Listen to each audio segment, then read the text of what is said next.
Hello, this is Don Hamilton down in Old Orchard Beach, Maine. And tonight's call with Empower Network, David was talking about he was talking about 5 different things about the magic of selling, the magic of the mystery of the sale. And the first thing he was talking about was magical experiences, and he recommended that we do a little video and we just talk about 1 or 2 of the things that have been magical through our lives. Well, I guess when you get to be my age, I'm late 60s, not very many months longer or years longer, and I'll be 70 years old, but right now I'm still in my 60s. But one of the most magical things that ever happened, actually 2 of them, I'm kind of wearing them. And one of them is right here at LL Bean, and the other one, of course, is Vietnam. Anybody out there that's a Vietnam vet, or actually a vet of any war, there's a lot of magical things that happened. And people can call it coincidence. I don't know. I flew for 2 years in Southeast Asia in the U.S. Air Force, and there were a lot of times that you change flights and somebody was looking out for you. Magic, God, I don't know, but you were glad you weren't on a certain flight. Anyway, that's another whole story. We'll talk about that, but I'll talk about how I happen to be wearing this T-shirt right here, a sweatshirt.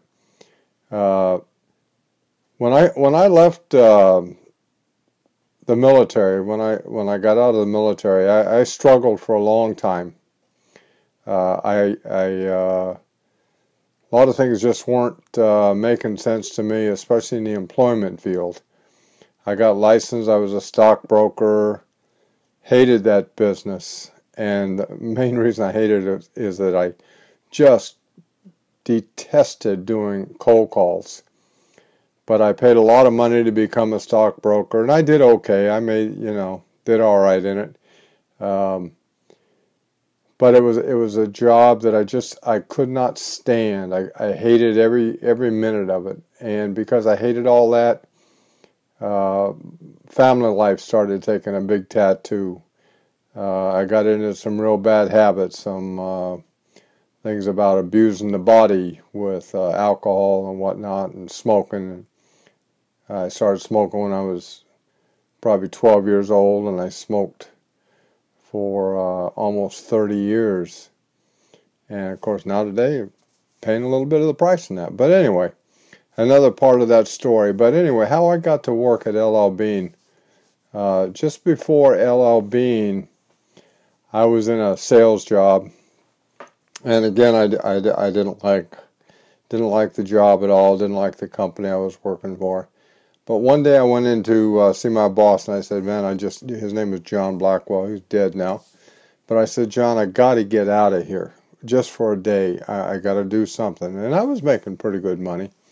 I was probably in that was 1992, and I was probably, with bonuses and commissions and all that stuff, I was at least in probably the $60,000 a year range, something like that. And anyway, I go into his office, and his wife happened to be sitting there, and she said, "Well, where are you going? You're going up to LL Bean, which was about 20 miles up the road from where I lived." And I said, "No, why?" And she said, "Well, I know they're hiring." So of course I got in my car and I drove up to LL Bean, and LL Bean is a great, lovely company. But when you start off there, it's a pretty rugged place to work. Anyway, I did the interview and all that stuff, and they offered me a job. And like I say, I was well over $50,000 a year. Had a pretty good life. We were living at least on $50,000 a year. Maybe we were living on 60 at the time, even though I was only making in the 50s. But they offered me a job at $6.75 an hour, third shift, knowing I was going to be laid off right after the Christmas rush season. And now I'm married. I got Well, I guess both boys had already left the house. They were both in the military, so we didn't really have any kids at home. But that was quite a thing to be able to. That was quite a I guess demotion or something. But anyway, I took the job, and I said, yeah, that sounds like something I'd like to do. And I thought, I'll just be there for a while, kind of get my head squared away and whatnot. Well, it turned out I was there for about 14 years, and it was the kind of place where I just loved going to work. If any of you ever been to Boy Scout camp, it was like going to Boy Scout camp every day. I could not wait to go to work. Prior to that, I was everywhere I went, I'd drive a car. Well, I started riding my bike to work, and that was a 17-mile each way bike ride.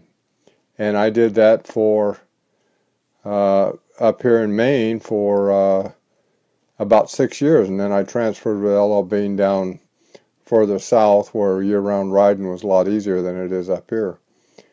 But anyway, that was one of my magical experiences, and if I hadn't been in the right place at the right time at the right minute and hadn't taken action, I don't know where I'd be right now, but I know there's no way would I be as happy of a person than I am right now. Even though I'm retired from LL Bean now, it's a lot of fond memories from up there. And so that's about it for the night. Thank you for listening. Be magical. If you don't have any magic going on, look harder, because there is magic going on for you. Bye-bye.